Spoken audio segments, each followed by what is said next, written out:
Hi, I'm James Kohler with FitRx. Thanks a lot for joining me today. I'm going to give you a tutorial on the FitBit to illustrate how useful of a tool it can be and how easy it is to use. I'm a big advocate of this little device and encourage you to use it if weight loss is your goal. What you're seeing right now is the FitBit website, and they have several different products. They have the Flex model here, which tracks your activity and your sleep. The Zip model, which is what I use to track my activity this past week. And then the One model, again, tracks activity and sleep. They actually stopped making the Force model. The One and the Zip models can actually be worn in your pocket or on your pants.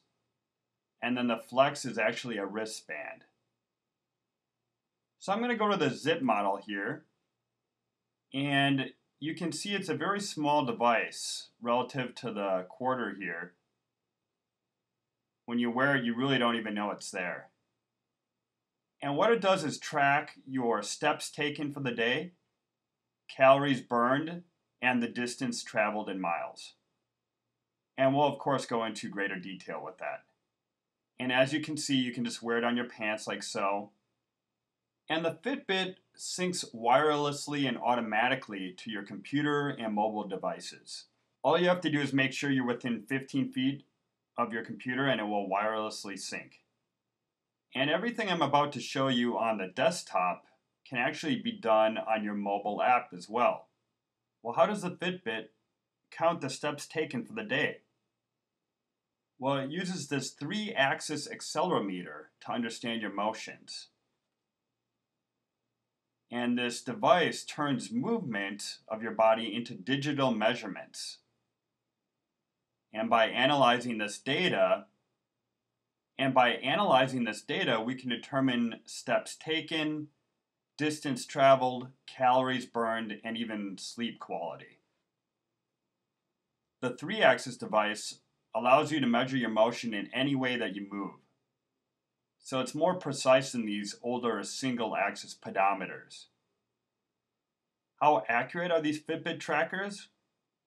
Well, they've been tested over hundreds of times with multiple different body types, and if you wear your Fitbit as recommended, it's shown to be 95 to 97% accurate for step counting.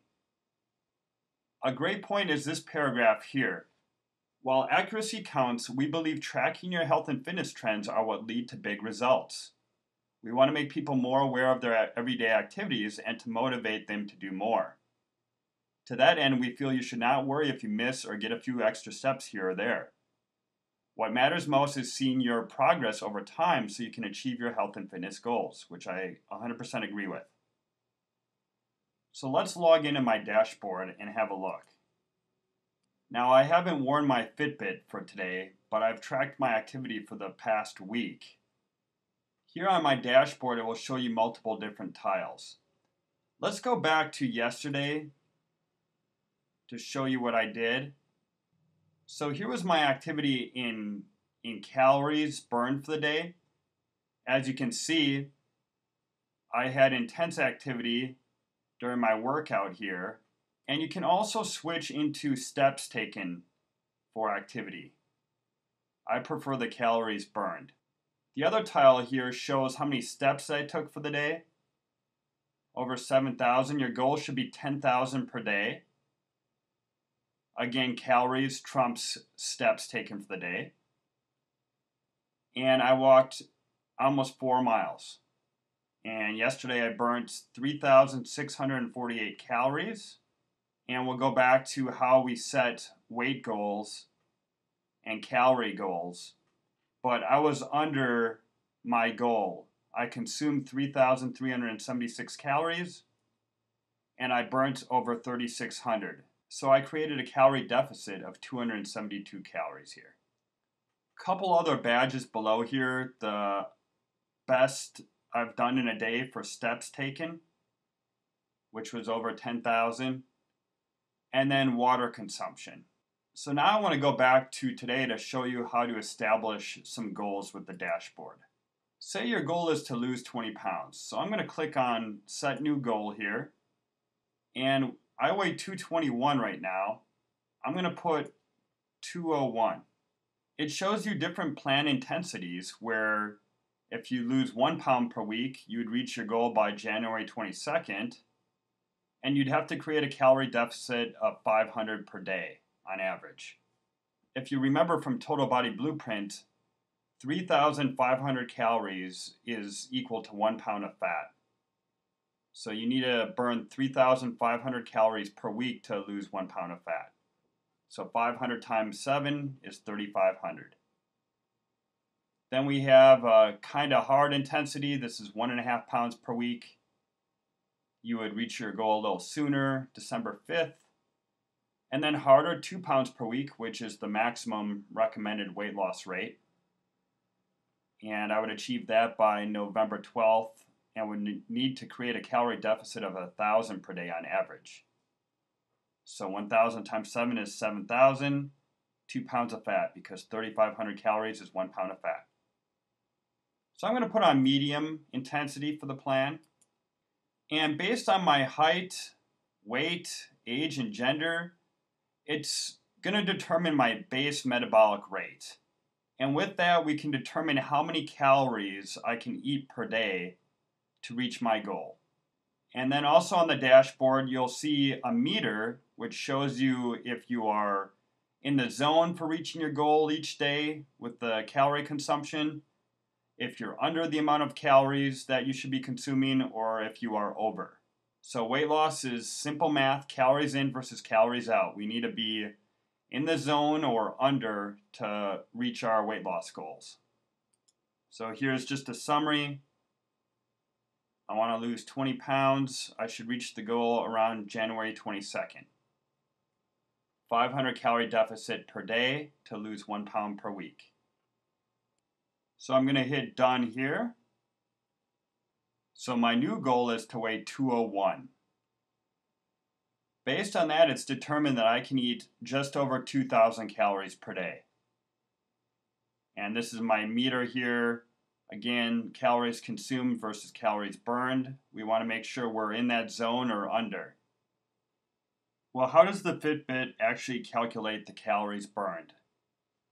Let's look at this article here. It's based on your BMR, your basal metabolic rate, or your resting metabolic rate, which they calculate using your height, weight, age, and gender. Once you actually sync your tracker, the FitBit will actually replace your estimated calorie burn with your tracker's data. And if you manually log your activities, the calories burned by doing those will be taken into account as well, which I'll show you. When you haven't synced your device or logged any activities, the Fitbit tries to guess how many calories you have burned if you got out of bed, got dressed, went to your day job, came home, and did nothing much more than walk to your car. But once you start logging activities, the Fitbit stops estimating and uses the data you've provided instead. And the more you wear your tracker, the more accurate your calorie burn data will be. So let's go back to the calories I burned this previous week, looking at my dashboard. So I'm going to click on Quick View here. And again, I only wore it this past week, Wednesday through Tuesday. And this is basing the calories now on the new goal of 2,000. I'm going to go ahead and change my goal back to maintaining my current body weight. So now it's determined that I can consume 2,500 calories per day to maintain my body weight. So let's take a look at how I did by clicking on Quick View. And here it shows on Wednesday, I can still eat all my calories for the day. Tuesday, I still was under. Monday, I was under. Sunday, I was over by 394 calories. And then this shows a detailed view of the past 2 weeks. Here we are with the blue, how many calories were consumed, and in the green, how many calories were burned. So I created a calorie deficit of 272. On Monday, I created a calorie deficit of 49. Sunday, calorie surplus of 394. Saturday, calorie deficit of 206, and so on. Friday was a busy day, so that was over 500 calorie deficit. Thursday and Wednesday. We can change our goal here for water consumption. So 60 ounces is the default. I like to drink a lot more water than that. I'm going to put 160 ounces, 10 16-ounce glasses. And then here we'll show you your goal. As you track your water, this water bottle will start to fill up. You can add and remove tiles if you like by clicking this icon. So maybe I want to add this week's activity. I'm going to click on that, and there it is. It shows you calories burned in green, calories consumed in blue. So we kind of have a snapshot there. We can go and toggle to steps taken. If you want to remove a tile, simply click on settings and you can remove it that way. You can also rearrange your tiles by just simply clicking on and dragging it over. So you can set up your dashboard any which way you like. Last thing with the dashboard I want to show you is just my previous week at a glance. So here was yesterday. It shows you I had intense activity during my workout here. You can also switch to steps taken there. I walked over 7,000 steps, nearly 4 miles, and I drank all my water for my goal. Go to Monday, not as many steps, 5,700, but I still burnt over 3,400 calories. So I'm in the zone for my weight maintenance goal. Sunday, I didn't work out that day. And on Saturday, I was under by 206 calories. I burnt nearly 3,500. Friday, I had a lot of walking, over 12,000 steps here, and nearly 4,000 calories again. Thursday, over 6,000 steps, 3,300 calories consumed, 3,300 calories burned. And then lastly, Wednesday, not a lot of steps taken, but I still burnt over 3,000 calories. I was over my calorie goal by 106. So now I want to move on to the food logging capabilities. So I'm going to go up to log here. And here you can enter in any food item you wish. There are over 350,000 foods to choose from this credible database. And it includes grocery brands and even restaurant items. We'll do an example in a whole day together, but I will do one item to show you. Say I ate oatmeal. Again, it has all the different brands. And then once you choose one, or we'll just go with generic, you can choose the quantity, so maybe 1 cup, and then you log when you ate that. But again, we're going to do a whole day together after I show you my previous week here. For the food plan, it shows that I can eat nearly 2,500 calories. Again, that's just based on an estimation. If I burn more calories than I consume, this guideline is not going to matter. So let's go back and take a look at what I did this past week.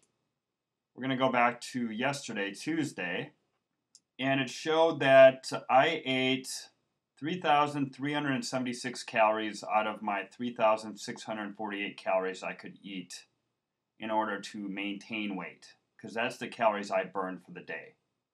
So here are my daily totals. My macronutrients, 85 grams of fat, carbs, and protein.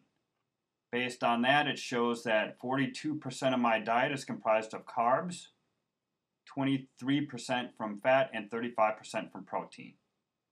And here we have my actual meals that I've logged for breakfast, morning snack, basically my pre-workout meal, lunch, which is a post-workout shake, afternoon snack, dinner, and after dinner, which is a shake before bed. And of course, you can log your water as well. Again, we're going to do an example together, but I want to show you that for each meal, it will create a subtotal. So here we have for my pre-workout meal, 700 calories, 25 grams of fat. Keep in mind, that's mainly healthy fat, 14.7 from an avocado, fiber, carbs, even sodium it tracks, and protein. So once you start logging items, it will start to compile a list of most logged and even recently logged items. So it makes it a lot easier to log future days and future meals. You can even create a favorite meal up here. I've created 6 meals that I eat quite frequently. And that way you can just click on it and choose when you ate it and log the meal. Very simple. So these are some great shortcuts to log your meals. I'm going to go back another couple days. Here was Monday. I basically consumed the same diet. Again, I was under my daily calorie allotment based on the calories I burned for the day. And then Sunday, I was actually over. I only burnt nearly 2,700 calories and I consumed over 3,000. I didn't work out on Sunday, so I should eat less food to create that calorie deficit. It's all about energy balance. But on average, I'm still coming out ahead given the 7 days. Here we are on Saturday and Friday and so on. So let's go ahead and log a day together. Let's go back to today. And I'm going to show you a couple different ways we can log our meals. So right now we're at 0. We can eat 2,482 calories to maintain weight, unless if I expend more than that. So let's go ahead and log a day together using a variety of different shortcuts and manually entering them in. So I'm going to start by entering in my breakfast. I had 2 slices of Ezekiel bread, and that was the type right there. Quantity, I had 2 slices. And then you can put when I had it for breakfast, or you can put any time, doesn't matter. And then log it. If I scroll down below here, you can see it's under breakfast. And it's starting to calculate my daily totals as well. So let's add almond butter here, which I had on top of the toast. I'm going to put Trader Joe's brand, and here's the one I had right there. I had 2 tablespoons, approximately. Whoops. And then we're going to log that for breakfast. And here we are.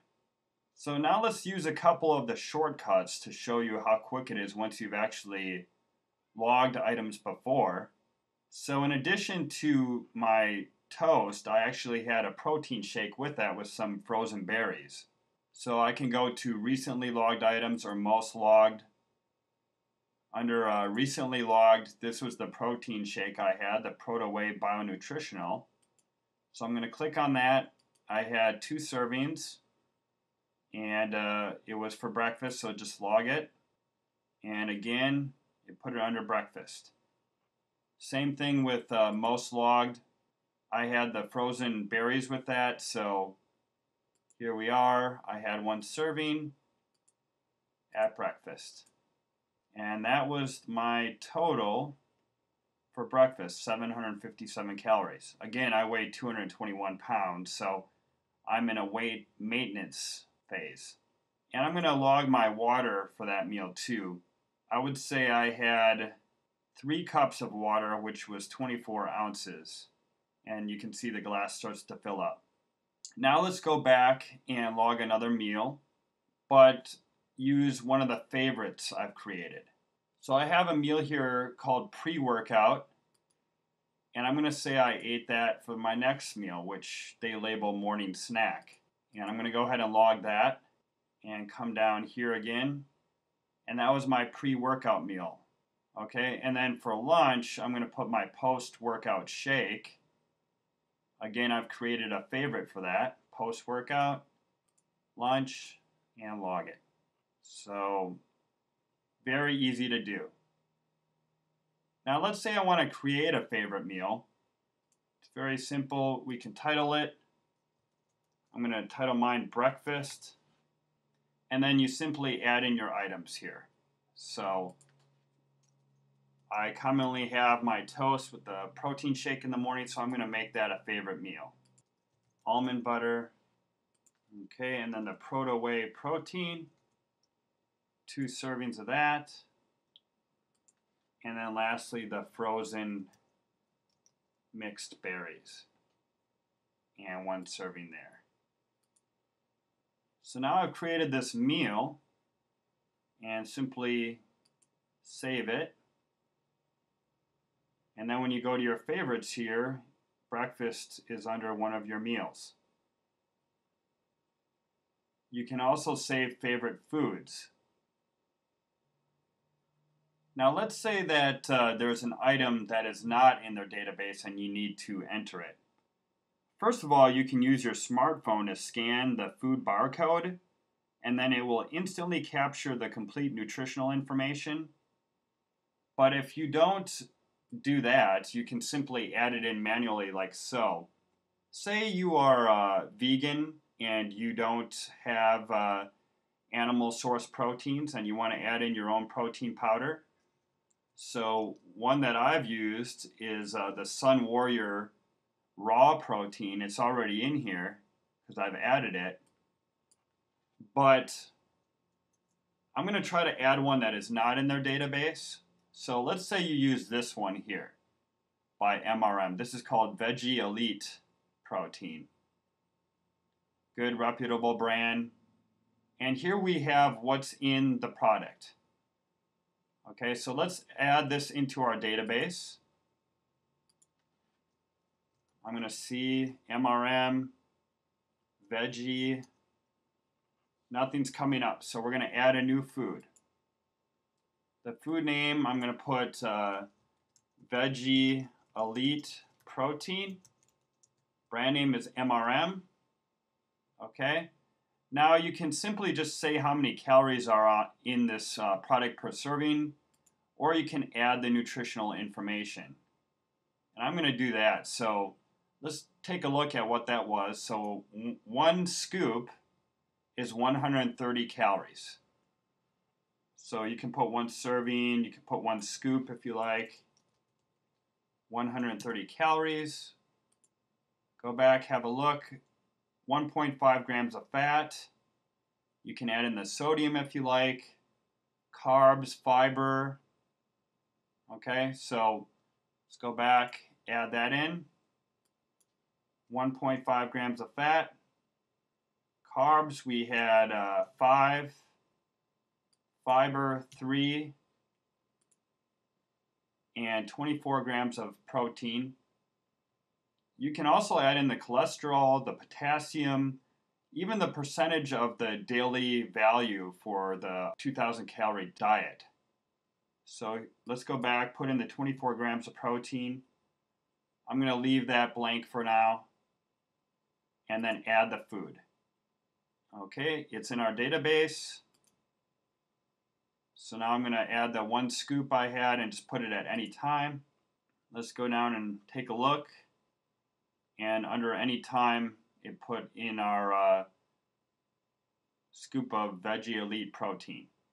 So easy to log your food and your activities. I would budget, once you actually have entered in meals and whatnot for a week, I'd probably budget 5 minutes per day to do this at the end of the day. Let's log a couple other meals for the day. So here we have afternoon snack, 5 ounces of chicken, 1 cup of green beans, and 1 cup of rice. And let's log one more thing here. Let's log a dinner. Again, you can use these shortcuts. I already have my meal saved here, so I'm just going to go ahead and use this for dinner. Okay, and then that logged dinner, and we're at 3,079 calories. These are my daily totals, so 77 grams of fat, 324 grams of carbs, 268 grams of protein. And I didn't finish logging all my water, but I could do that here below. Say I drank another 130 ounces. You can log it all at once if you want.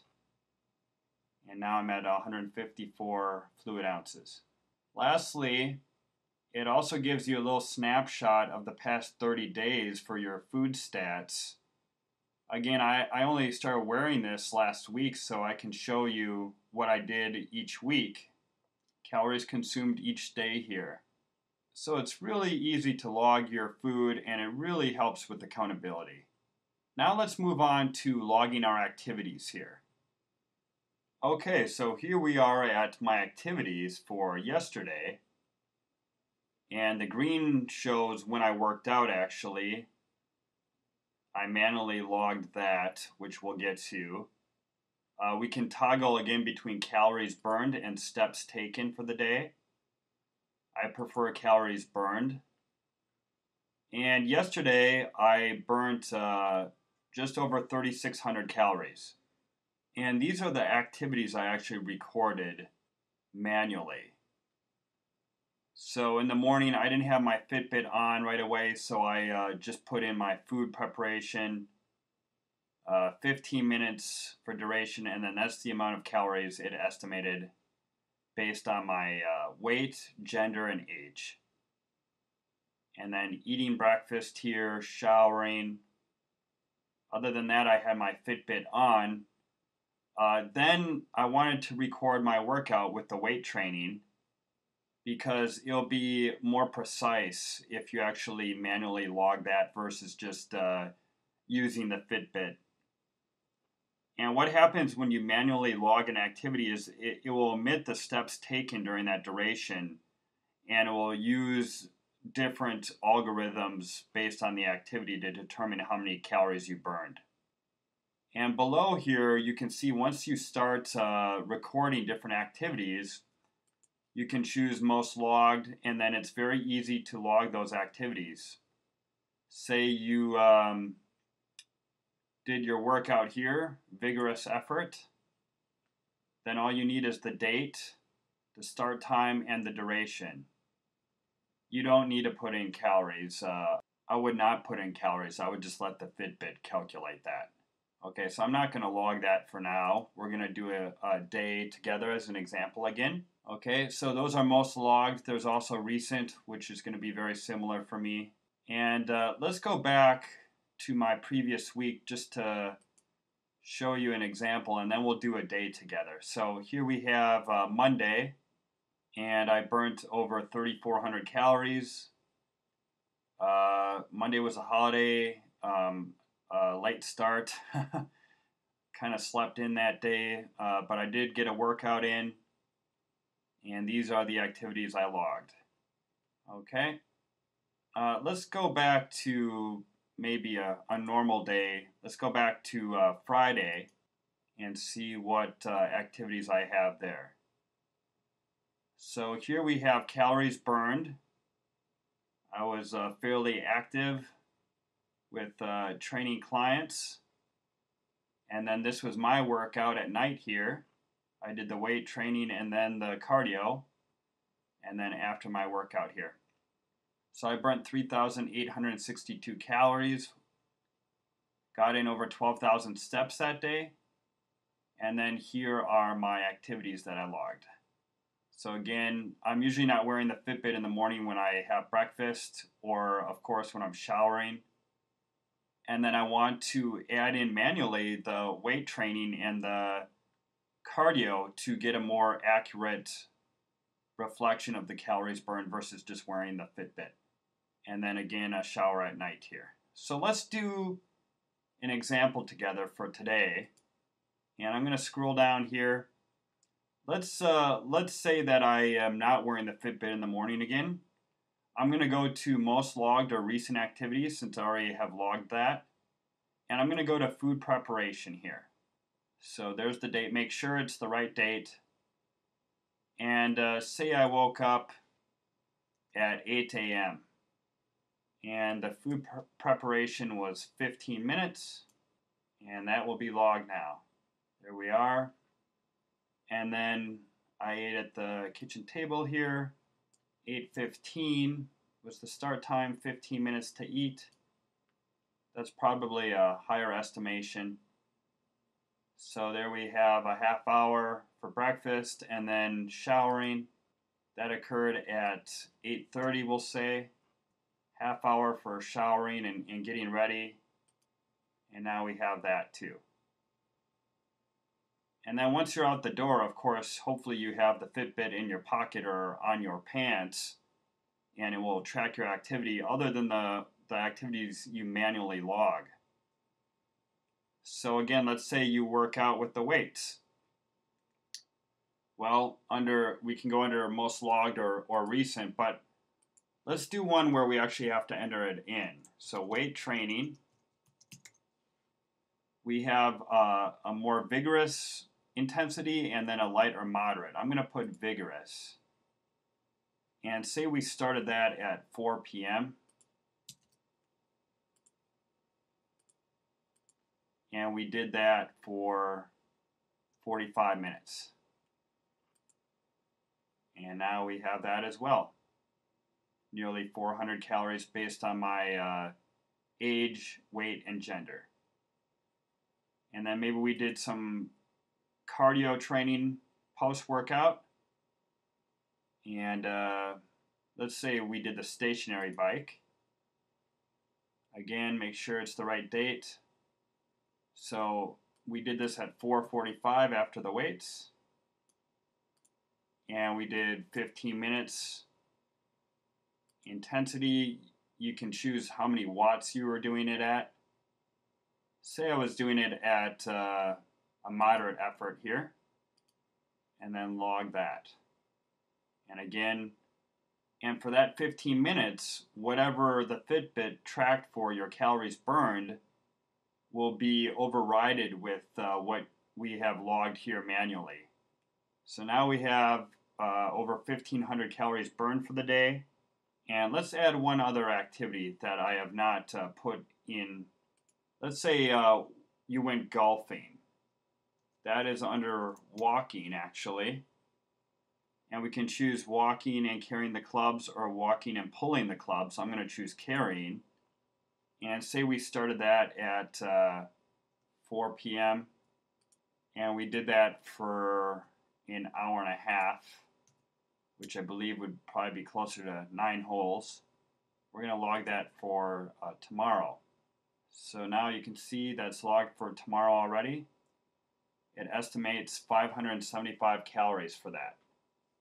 If you want an even more accurate way to measure your calories burned, you'd want to probably get the one model for the Fitbit because that actually has an activity mode.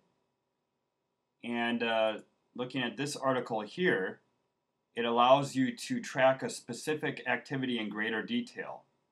For example, if you put your tracker in activity mode and go for a run or a bike ride, once you sync your data afterward, you'll see an entry on your activity log.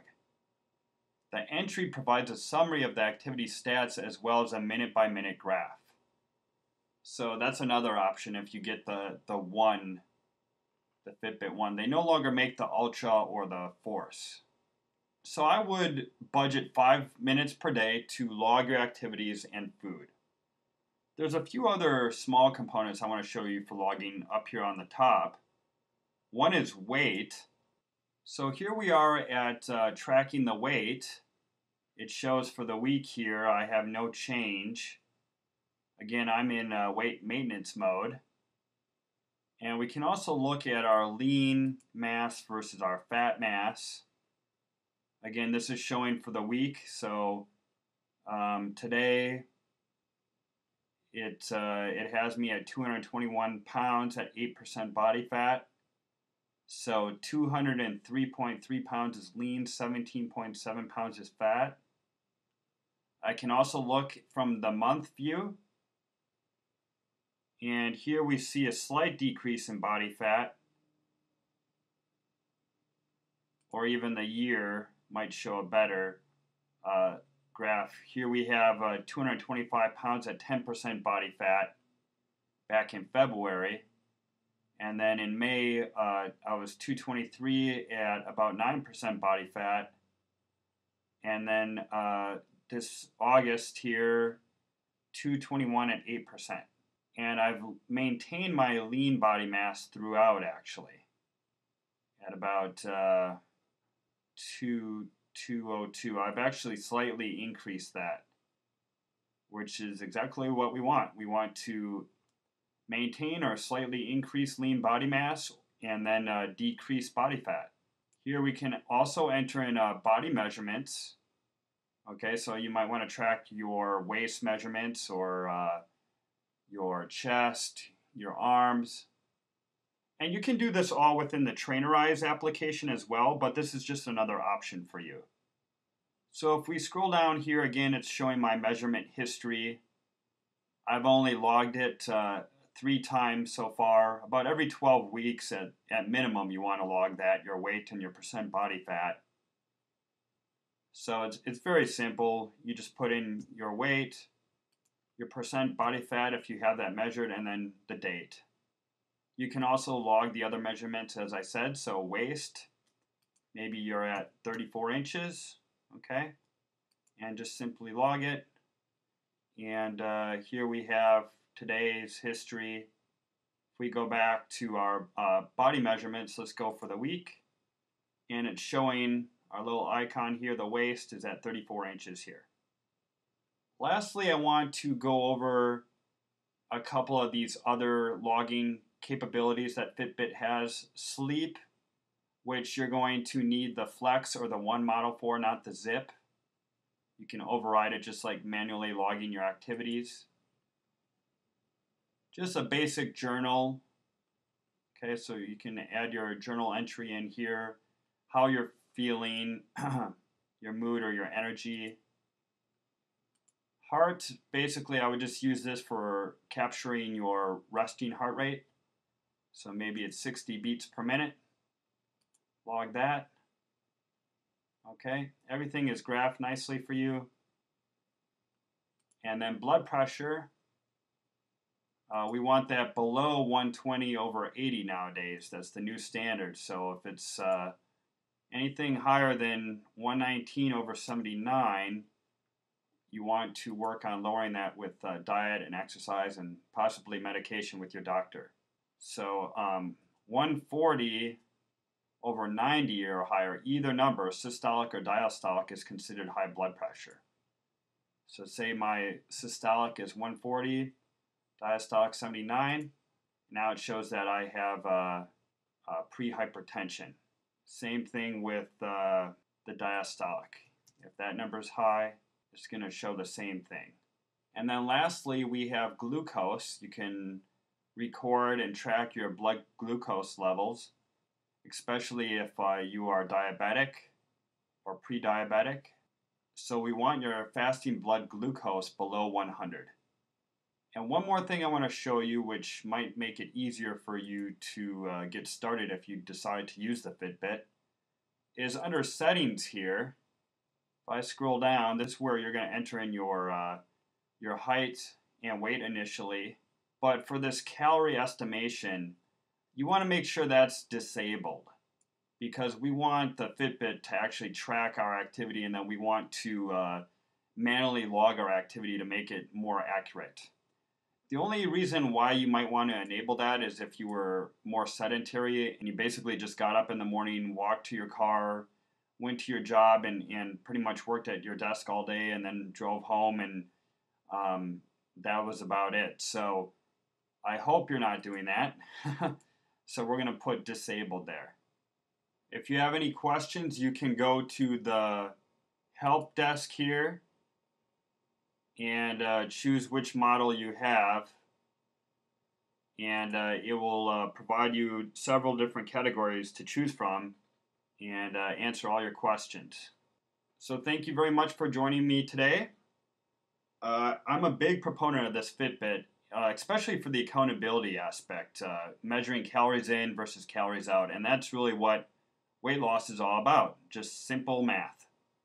And I really want your healthy food choices to become habitual and your fitness to become a lifestyle, and I think this device will help you accomplish that. So stay committed and good luck.